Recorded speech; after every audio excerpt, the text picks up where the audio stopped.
Welcome to channel KT4 Local Broadcasting live on Facebook and YouTube. You can join in by sending in questions during the show. Just press the comments button on the screen. Don't forget to click the like or share buttons. If you're watching on YouTube, please click to subscribe to channel KT4. I'm delighted to welcome to the studio Alison Eggitt, the bandmaster of Kingston and Malden Scout and Guide Band. Welcome, Alison. Great to see you. Hi, Graham. Good to see you too. Good. Look, the weather's changing dramatically at the moment, isn't it? I mean, I was thinking I could do this in the garden in the sunshine, and now I'm in my office with dark skies and everything going on. It's a bit sad how the weather changes so much. It is, but I suspect that this is probably really what we should be used to in June. We just had a very good May, I think, which got us too excited about the warm weather. Well, Alison, I think it's because it's actually Wimbledon week. Even though Wimbledon's not happening, the weather is. Yeah, absolutely. The covers would be on. Yeah. So, Alison, tell me, when did the band start and what did it look like in those early days? Well, the history of the band, some of the dates are a little bit sketchy, obviously, just because of the fact that it is 70 years ago. But from what we know, the band was formed in May 1950 by a chap called Cliff Williams. It was predominantly started because of an experience that had been had at a St George's Day parade in Kingston, where music was provided by an amplifier in the back of a van.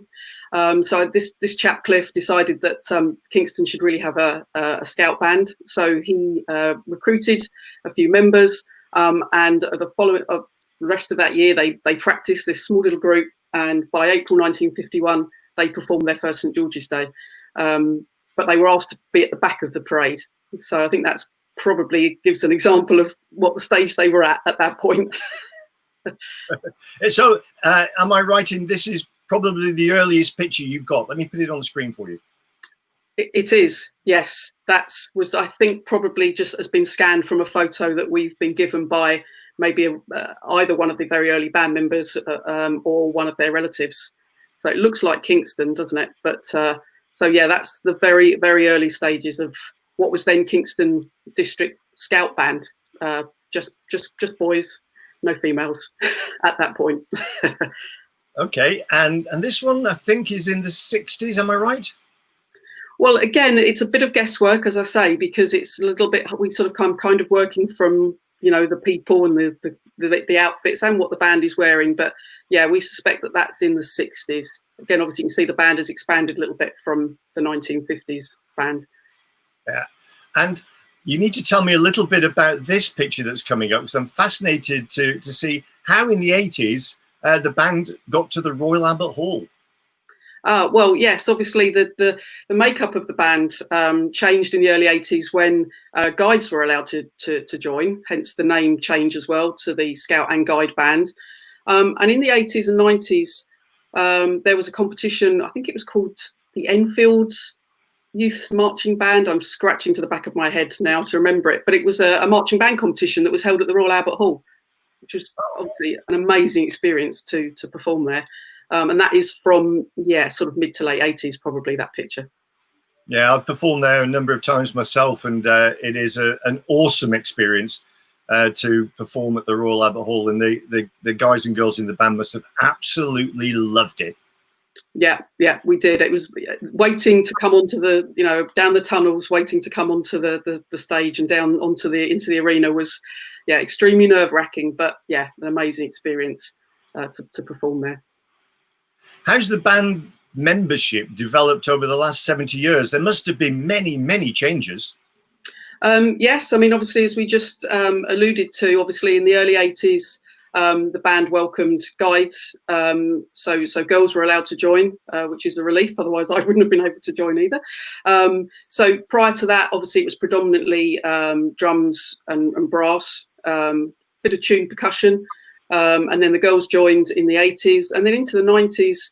Our instrumentation expanded for the better, definitely, because woodwind instruments were allowed to join, and we welcomed clarinets, flutes, and saxophones. So in 70 years, obviously the makeup of the band has changed considerably, and the numbers. We're now sort of around about 60 members, where obviously in about the 80s and 90s we were probably 35 members strong, something like that. So with the change of instrumentation and the expanding of the band, the numbers are up to sort of 60, which is great. Yeah, I think I agree with that. But also, musical instruments became far more accessible, didn't they? 70 years ago, it was a lot harder to acquire, purchase musical instruments. They become more accessible, available, and so young children can get access to perform.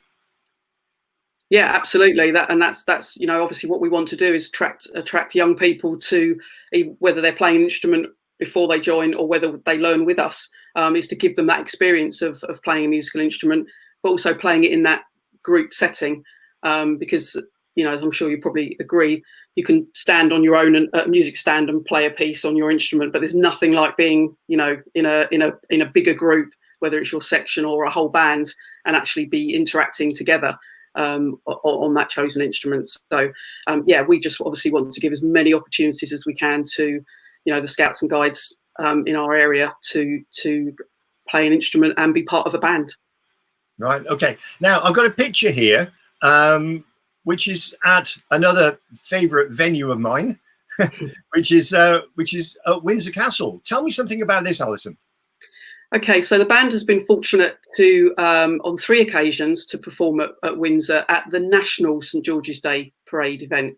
It's a day of celebration for all the young people that have achieved their Queen Scout Award, and also some of the more higher leader awards that you can receive. They're all invited to Windsor for the day, and they have a Scout and Guide band, and a military band, one of the Guards bands playing. And this picture, I think, is from 2013, I'm guessing. It might be 06, I don't know. We've played 3 times, so it's hard to remember. And we perform within the quadrangle. We play for the Queen Scouts while they're having their review, and then we go into St George's Chapel for the service as well, which is an amazing experience, one that we should have done this year actually, but thanks to COVID-19 we didn't get there, but we're hopeful that our opportunity will come again in 2021. I remember doing that when I was the director of music of the Coldstream Guards, and we did the parade up in the quadrangle with all the Scout and Guide bands. It was a great experience. I really, really enjoyed it. And if I remember, I think your band might have been there.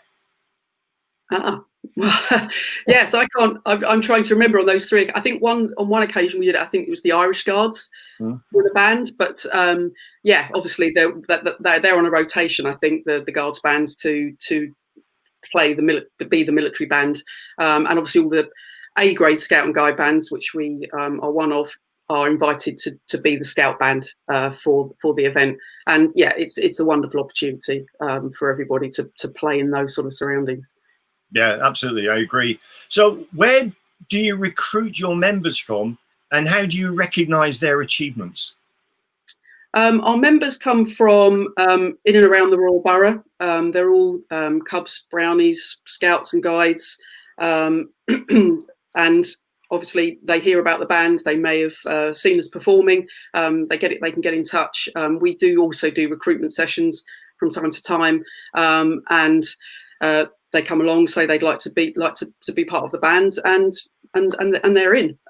We recognise their achievements once a year with an annual awards concert, and we're fortunate that we usually have the Mayor of the Royal Borough come and help present the trophies, which are given for all manner of things, drill and deportment, for a newer member, the progress that they've made in their first year in the band, all the way up to Players of the Year on their chosen instrument.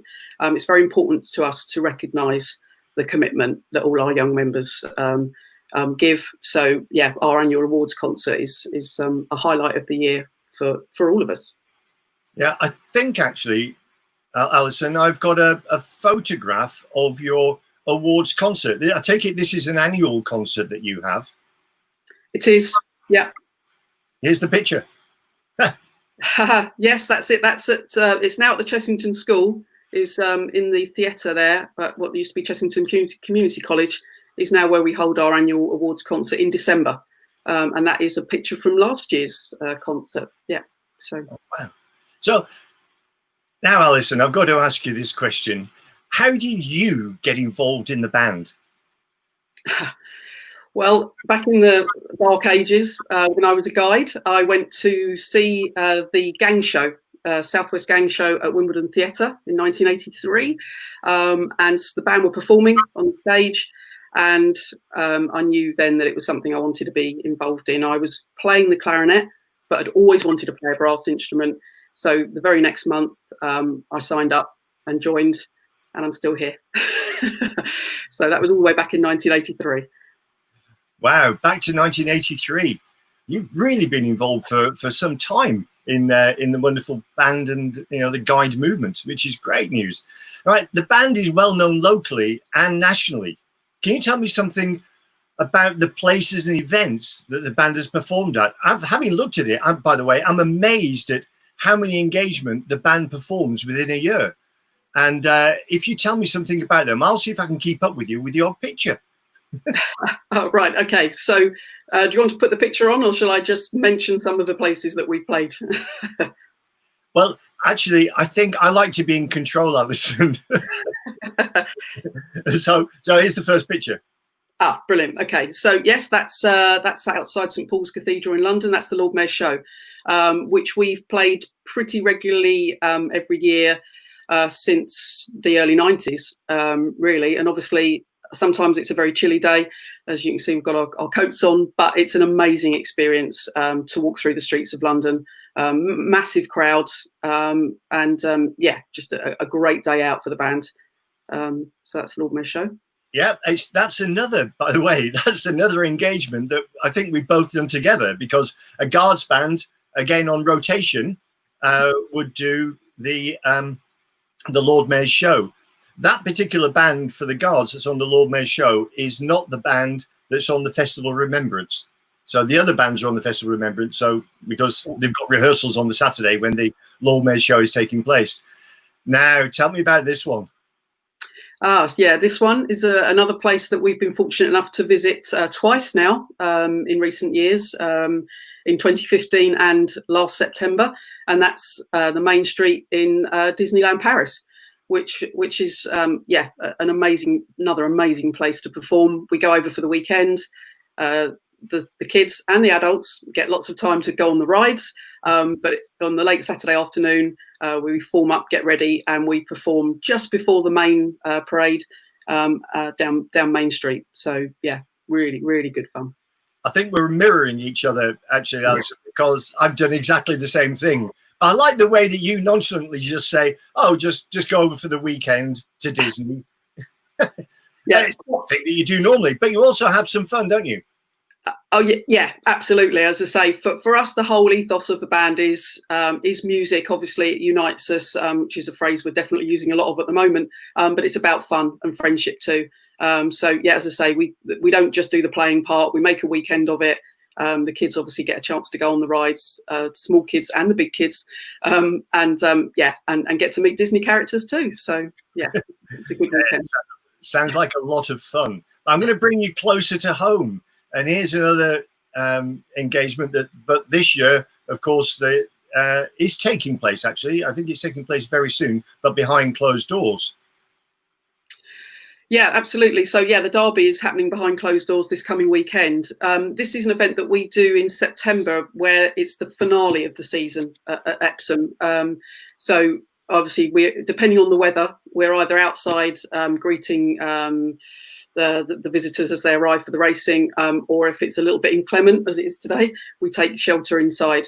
So that's the season finale at Epsom. But yeah, again, another great venue to play, because then we're allowed to stay and watch the races as well. I believe they're going to put a large fence all the way around to stop people going up to the downs to watch the racing. It's already gone up, I understand. It's already gone up. Yeah. I've not been up to the downs for at least 3 months, so no, neither have I. I've heard on the grapevine, as you do with these things, that the fence is up. Yeah. Okay. Now, Now, this is very close to home because this is actually in KT4. Yes, no, this is another highlight of our year, which unfortunately hasn't happened this year due to COVID-19. But just this Saturday, just gone, we should have been at St Mary's Church, Cuddington, doing our annual summer concert.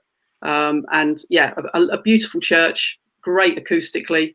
And just as opposed to the awards concert where we focus on handing out awards, and which rightly so, for the summer concert, it's just about the music, just playing as many pieces as we can to our audience. Yes, I remember going last year, and it was a really great concert. And thank you for the invitation, by the way. Well, we hope it will be back in 2021. Great. I look forward to it very much. Now, we could show many more pictures as the band have been so busy with additional trips to the Isle of Wight, I believe, Guernsey, to name but a few. But what about your tattoo? It's so sad that it's had to be cancelled this year. Yeah, absolutely. The Kingston Borough Band's tattoo started in 2010. So this year would have been the 10th sort of anniversary, although it happens biannually. But as you're aware, there have been a number of issues on venue.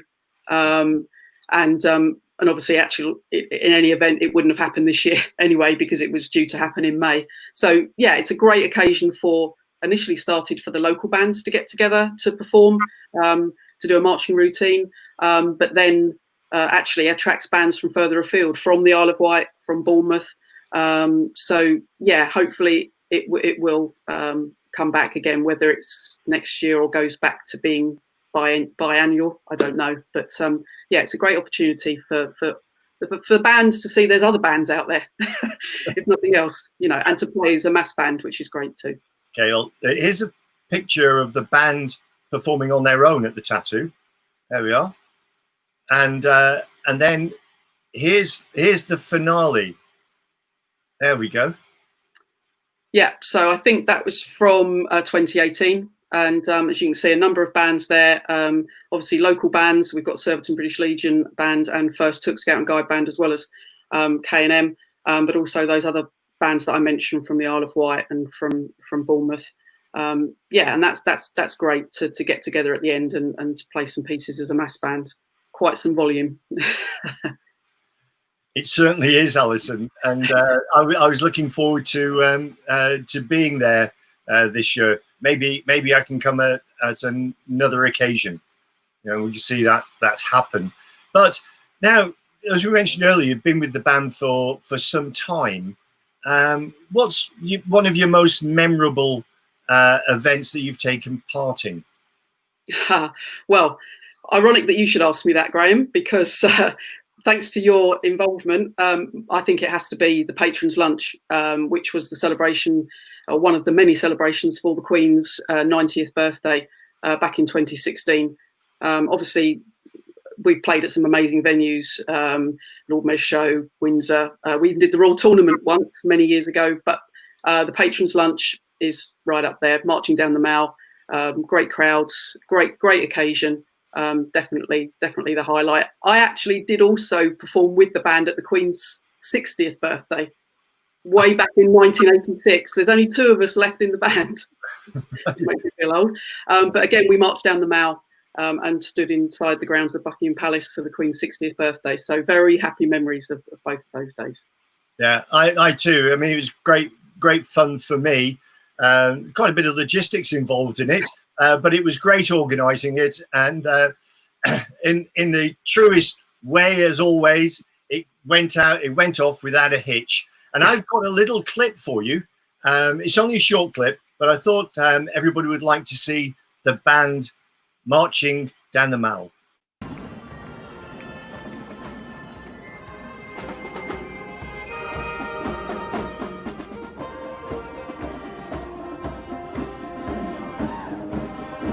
As we reach the climax of today's parade, the Kingston and Malden Scout and Guide Band bring us right up to date with some of the biggest hits of the last few years, followed as usual by our energetic and outstanding Royal Academy dancers.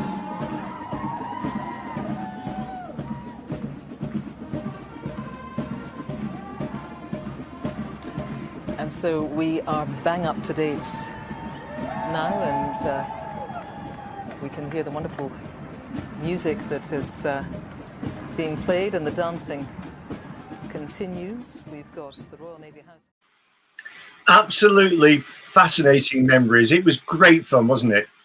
Yeah, it was, and so good that for the second parade, it wasn't doing what it's doing out there at the moment. So I know it was a bit wet in the morning, but thankfully the weather changed and it was dry and it was brilliant. Yeah. Remember, Alison, that we could only get together on the day to actually do the rehearsal with the band and with the Royal Academy dance teams for their choreography. And it was absolutely sheeting it down on Horse Guards Parade. And I remember, kind of got plastic tops on and everything and just getting absolutely soaked. And then, of course, we then had something to eat, all the bands and everybody else. And as soon as Her Majesty came out of Buckingham Palace, the sun shone. Yeah, and it was a great day. Very happy memories. Yeah, absolutely. Now, how's the band managing with this lockdown? Not being able to meet up for band practices and, of course, engagements. It must be really difficult for you and for the band. Yeah, it is actually. It really is. I mean, I think it's something like 14 weeks now that we haven't been able to meet in our normal Monday night practice, which is, it's been horrible. Obviously, even if you have a summer break, it's generally 6 weeks. So for 14 weeks, we haven't been able to get together physically, but we have been staying in touch, and we've been doing that by having weekly meetings on Zoom. Where we check in on everybody, we play some games. Luckily, I've got some very inventive leaders in my team who've done all sorts of games, supermarket sweep and catchphrase and all these things to engage our youngest member to our oldest member. And on top of that, because the only way we can do playing is isolation videos, we've been fortunate enough to put 3 of those together as well, with people listening to the soundtrack in their ear, playing along to it. And then again, I've got another amazing member of the team who puts all those clips together to make it look, like we are all playing together, which obviously we all wish we were. It's been tough. Yeah, I can imagine it has. And I'm going to put a clip up in a moment of one of those wonderful Zoom ones. In fact, one that I believe only went live yesterday, and I managed by magic to get hold of it this morning. So we'll put that up in a second. But when do you think you're likely to be able to do some work, even if it's social distancing, to get small ensembles together? Is that going to be possible soon? Well, we hope so. That's kind of like the $64,000 question at the moment. Obviously, being a Scout and Guide band, we are governed by the Scout Association, and obviously they have very clear guidance in place. And from the beginning, all face-to-face scouting had to stop when lockdown happened. So we're following the guidance from the Scout Association, who in turn are following guidance from the government and the youth agency, the National Youth Agency. But there are plans beginning to be put into place. So yes, we do hope that it won't be, I don't want to commit too much, especially if there's band members watching who get excited, but hopefully we will be able to put in place, as you mentioned, a method of getting smaller groups together, at least initially, until the path becomes clearer for us to get together as a whole band. So hopefully not too much longer, but it's it's a little bit out of our hands, unfortunately. So yeah, I understand. Hey, so let's have a look at this this brand new, first time ever it's going to be shown on Facebook and YouTube live. This is the Kingston and Malden Scout and Guide Band playing Brown Eyed Girl.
Absolutely brilliant, Alison. And I applaud your clever leaders who put all that together. It's just amazing.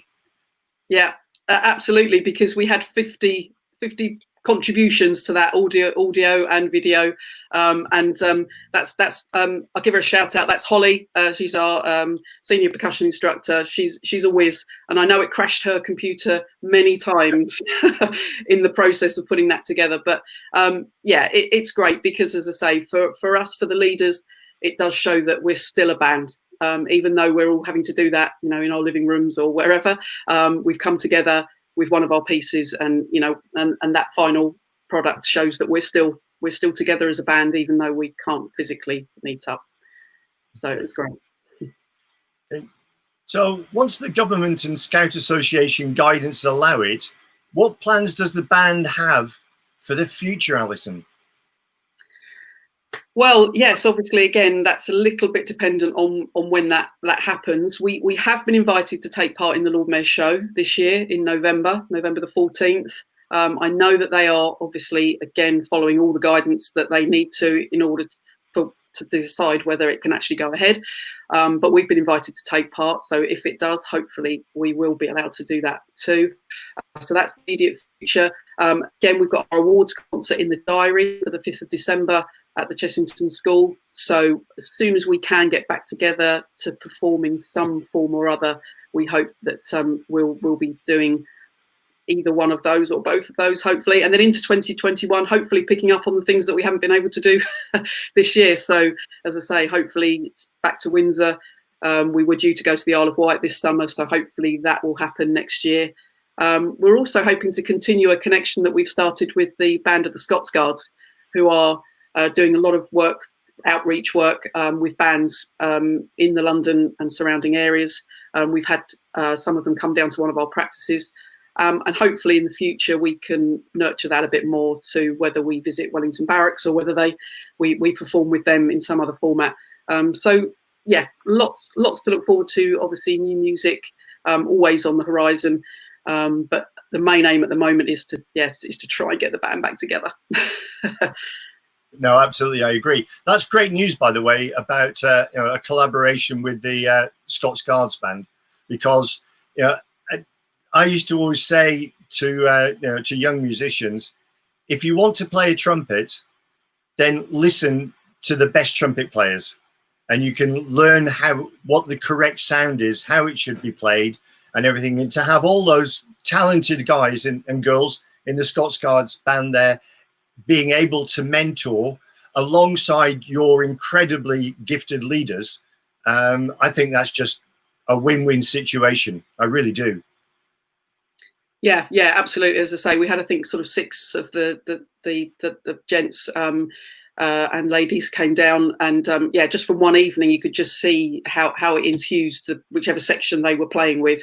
It was great. So I know that they've done work with other local bands, and obviously, as you say, to play with the best of the best is always going to be something very special. Yeah, and finally, Alison, how can people follow what the band gets up to and to see their performances?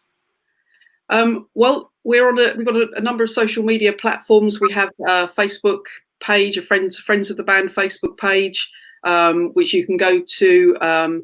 We've got a website. The address, obviously, are now that are coming on the screen. We've also got Instagram and Twitter as well. So we try to, definitely on the Facebook page, we try to replicate every engagement and details of them that we're planning to do. So that would be a good place to go to. But the website too, or as I say, follow us on Twitter and Instagram to see what the band is getting up to and what future events we'll be playing at. Alison, many thanks, and a big thank you for coming into Channel KT4 today. It's been fascinating learning all about your wonderful Kingston and Malden Scout and Guide band. Ladies and gentlemen, Alison Eggitt. Thank you, Alison. Thank you very much, Graham. Take care. Okay, coming up next week on Channel KT4 Local, we have the Chief Executive Officer of the Fulham Football Club Foundation, Mike McSweeney. Until then, stay safe and stay well. Thank you.